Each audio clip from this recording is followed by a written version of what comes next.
పరిశుద్ధ గ్రంథము నుండి పాత నిబంధన గ్రంథము ద్వితీయోపదేశకాండము 19వ అధ్యాయము. నీ దేవుడైన యెహోవా ఎవరి దేశమును నీకిచ్చుచున్నాడో ఆ జనములను నీ దేవుడైన యెహోవా నాశనము చేసిన తర్వాత నీవు వారి దేశమును స్వాధీనపరుచుకొని వారి పట్టణములలోనూ వారి ఇండ్లలోనూ నివసించునప్పుడు నీవు స్వాధీనపరచుకొనున్నట్లు నీ దేవుడైన యెహోవా నీకిచ్చుచున్న దేశములో 3 పురములను వేరుపరచవలెను. ప్రతి నరహంతకుడు పారిపోవునట్లుగా నీవు త్రోవను ఏర్పరచుకొని నీవు స్వాధీనపరచుకొనున్నట్లు నీ దేవుడైన యెహోవా నీకిచ్చుచున్న దేశం యొక్క సరిహద్దులలోగా ఉన్న పురములను 3 భాగములు చేయవలెను.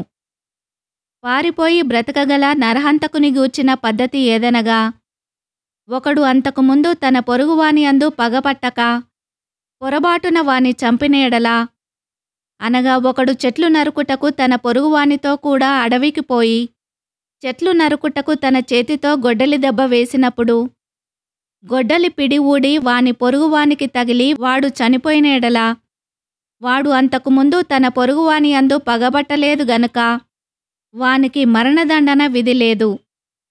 అయితే హత్య విషయములో ప్రతి హత్య చేయువాని మనస్సు కోపముతో మండుచుండగా మార్గము దూరమైనందున వాడు నరహంతకుని తరిమి వాని కలుసుకొని వాని చావగొట్టక యుండునట్లు ఆ నరహంతకుడు పారిపోయి ఆ పురములలో ఒకదానియందు జొచ్చి బ్రతుకును.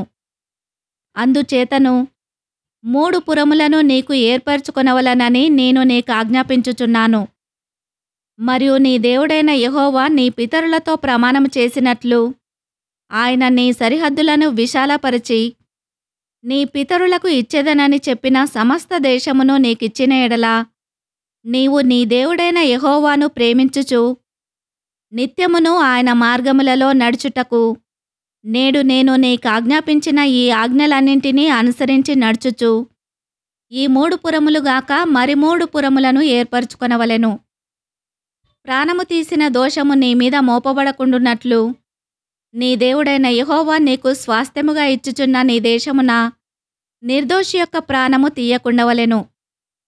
ఒకడు తన పొరుగువాని యందు పగపట్టి వాని కొరకు పొంచియుండి వాని మీద పడి వాడు చచ్చునట్లు కొట్టి ఆ పురములలో ఒకదానిలోనికి పారిపోయిన ఎడల, వాని ఊరి పెద్దలు మనుషులను పంపి అక్కడ నుండి వానిని రప్పించి వానిని చంపుటకై హత్య విషయములో ప్రతిహత్య చేయు వాని చేతికి వానిని అప్పగింపవలెను. వాని కటాక్షింపకూడదు. నీకు మేలు కలుగునట్లు ఇశ్రాయేలీల మధ్య నుండి నిర్దోషి ప్రాణ విషయమైన దోషమును పరిహరింపవలెను. నీవు స్వాధీనపరచుకొనున్నట్లు నీ దేవుడైన యెహోవా నీకిచ్చుచున్న దేశములో నీకు కలుగు నీ స్వాస్థ్యములో పూర్వీకులు నియమించిన నీ పొరుగువాని సరిహద్దు రాతిని నీవు తీసివేయకూడదు. ఒకడు చేయు సమస్త పాపములలో ఏ అపరాధమును గూర్చియగాని ఏ పాపమును గూర్చియగాని ఒక సాక్షి యొక్క సాక్ష్యమును అంగీకరింపకూడదు. 2 సాక్షుల మాట మీదనైనను 3 సాక్షుల మాట మీదనైనను ప్రతి సంగతి స్థిరపరచబడును.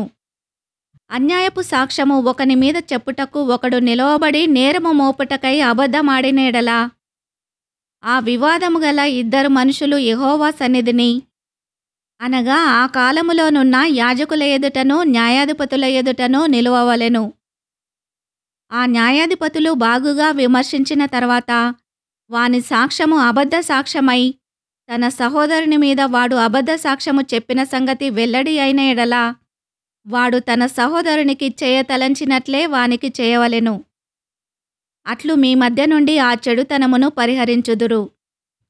మిగిలిన వారు విని భయపడి నీ దేశమున అట్టి దుష్కార్యము ఇకను చేయకుందురు. నీవు ఎవనిని కటాక్షింపకూడదు. ప్రాణమునకు ప్రాణము, కంటికి కన్ను, పంటికి పళ్ళు, చేతికి చెయ్యి, కాలుకు కాలు మీకు విధి. ఈ వాక్యమును విన్న మిమ్ములందరినీ దేవుడు దీవించునుగాక. ఆమెన్.